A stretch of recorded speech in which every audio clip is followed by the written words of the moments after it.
Change করেছে, জামাটা বদল করে আজকে গেরুয়া জামা পরেছে। সিপিএম এর বন্ধুরা আজকে ভারতীয় জনতা পার্টিতে গেছে। আর ওই ভারতীয় জনতা পার্টি আপনারা যেটা বলছিলেন যে সবুজ সাথীর সাইকেল চড়ে বা সবুজ সাথীর সাইকেলে বসে দুপুরবেলা তার বাড়ির মায়েদের লক্ষ্মী ভান্ডারের টাকায় ভালো মন্দ খেয়ে বকুর বিকেল বেলা সাইকেল চড়ে ভারতীয় জনতা পার্টির পতাকাটা লাগিয়ে বলছে বিজেপি জিন্দাবাদ। লজ্জা থাকা দরকার ভারতীয় জনতা পার্টির বিজেপির বন্ধুদের। তাই আমি আপনাদেরকে বলি, এই ভারতীয় জনতা পার্টি ওদের মুদ্রা কি? ওদের মুদ্রা হচ্ছে করে আমাদেরকে বিভেদ করে দেওয়া। আমি আমিন সোহেল আপনাদের সামনে আমি যদি এক্ষুনি হাত কেটে দিতে পারি, আমার রক্তও লাল, আমার পাশে সনাতন হিন্দু ধর্ম অবলম্বনকারী প্রভু রামদাস বসে আছেন, ওনার হাতটাও যদি কেটে দেয় রক্তটা কিন্তু একই বেরোবে, রক্ত লাল। আজকে আমি অসুস্থ হলে মুসলিম ধর্ম, আমি ইসলাম ধর্মে বিশ্বাসী, কিন্তু আমি সনাতন হিন্দু ধর্মকে সম্মান করি, শ্রদ্ধা করি। আমি প্রত্যেকটা পূজা পার্বণে যাই। আপনারাও আমাকে ঈদের শুভেচ্ছা জানান। এটাই হচ্ছে ভারতবর্ষ। আমরা কোন জায়গায় চলে যাচ্ছি? এই ভারতবর্ষে কারা জন্মগ্রহণ করেছেন? এই ভারতবর্ষে মহাত্মা গান্ধী জন্মগ্রহণ করেছেন। এই ভারতবর্ষে নেতাজি সুভাষচন্দ্র বসু জন্মগ্রহণ করেছেন। এই কাঠির মাটিতে বীরেন্দ্রনাথ শাসমল জন্মগ্রহণ করেছেন, যে কোনোদিন মাথা নিচু করেননি। এই ভারতবর্ষে নিজে কত মহান মহান মনীষীরা নিজের আত্মবলিদান দিয়ে গেছেন, ইংরেজদের কাছে কোনোদিন মাথা নত করেননি। তারা একটাই মাত্র কথা বলে গেছেন, আমরা এই ভারতবর্ষে ইংরেজরা 200 বছর শাসন করেছে, শুধুমাত্র আমাদের মধ্যে বিভেদ করে, বিভাজন করে, হিন্দু মুসলিমের রাইট লাগিয়ে ইংরেজরা 200 বছর শাসন করেছে। আর এই ভারতীয় জনতা পার্টির কর্মীরা, ভারতীয় জনতা পার্টির নেতারা আজকে আমাদের মধ্যে হিন্দু মুসলিমের রাইট লাগিয়ে সব সময় তারা ক্ষমতা লাভ করতে চায়। উন্নয়নের কথা তাদের মুখ থেকে কোনোদিন শুনতে পাবেন না। সব সময় ভগবান রামকে নিয়ে ওরা রাজনীতি করে। আচ্ছা, আপনারা এখানে সকলে মায়েরা বসে আছেন, অনেক বয়োজ্যেষ্ঠরা বসে আছেন, অনেকেই হয়তো গীতা পড়েছেন। আপনারা গীতায় বলুন তো, গীতায় কোথায় লেখা আছে ভগবান রাম বলেছেন যে ভারত বিজেপি করতে হবে? বলেছেন? কোথাও লেখা আছে? রাজনীতিটা হবে, সরকারটা হবে রুটি কাপড়া আর মাকান। আমাদের রাজনীতিটা হবে না কোনো ধর্মের নামে রাজনীতি হবে না। যে আমাদের ভালো ভালো খেতে দিবে, যে আমাদের ভালো পড়তে দিবে, যে আমাদের ভালো বাসস্থান করে দিবে, তাকেই আমরা প্রতিনিধি হিসেবে তুলে দিবে।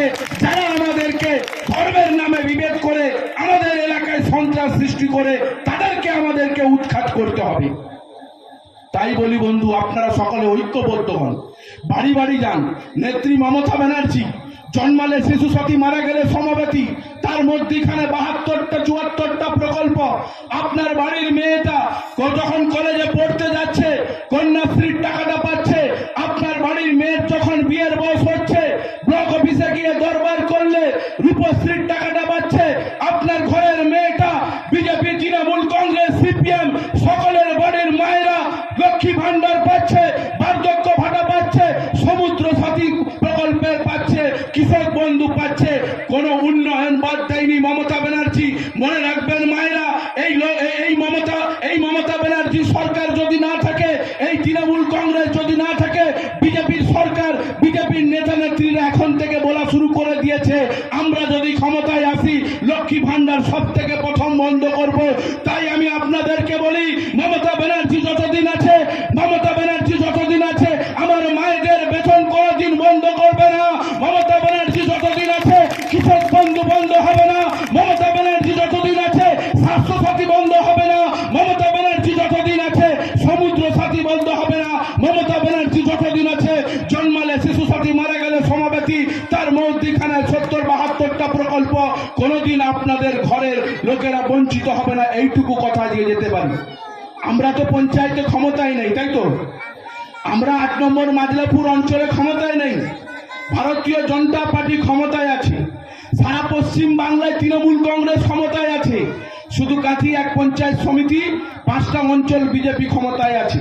আমাদের এই পঞ্চায়েতে 10টা পঞ্চায়েত মেম্বার আমাদের তৃণমূল কংগ্রেসের, 11টা ভারতীয় জনতা পার্টি। কিন্তু আপনাদের উন্নয়ন কি এই গ্রাম সভায় আপনারা বিদ্যাধর কামিলাকে বিপুল ভোটে জিতিয়েছেন? আপনাদের উন্নয়ন কি বন্ধ আছে? বন্ধ আছে? আমি আলাদা জনের পঞ্চায়েত সমিতির মেম্বার, কিন্তু আপনারা দল আমাকে বিরোধী দলনেতা করিয়েছে। এই উত্তম বারিকের সহযোগিতা নিয়ে আপনার এলাকার উন্নয়নের কাজ আমি সর্বপ্রথম 15 লক্ষ টাকার কাজ আমরা করেছি। আমরা আজকে বলবো, এই আমি অনেক কিছুই জানি। এখানে বিজেপির অনেক বন্ধুদের পুকুর পাইলেন হয়েছে। কার টাকায়? তৃণমূল কংগ্রেসের টাকায় হয়েছে। কার কাজ হচ্ছে? ভারতীয় জনতা পার্টির কাজ হচ্ছে। কারণটা কি? মমতা ব্যানার্জি কোনোদিন উন্নয়ন করতে দল দেখে না। মমতা ব্যানার্জি কোনোদিন স্বাস্থ্যসাথী কার্ড দেখতে কোনোদিন দল দেখে না। আমাদের এটা মমতা ব্যানার্জি শিক্ষা দিয়েছে যে তৃণমূল কংগ্রেসের সরকার কোনো দল বিচার করে উন্নয়ন দেয় না।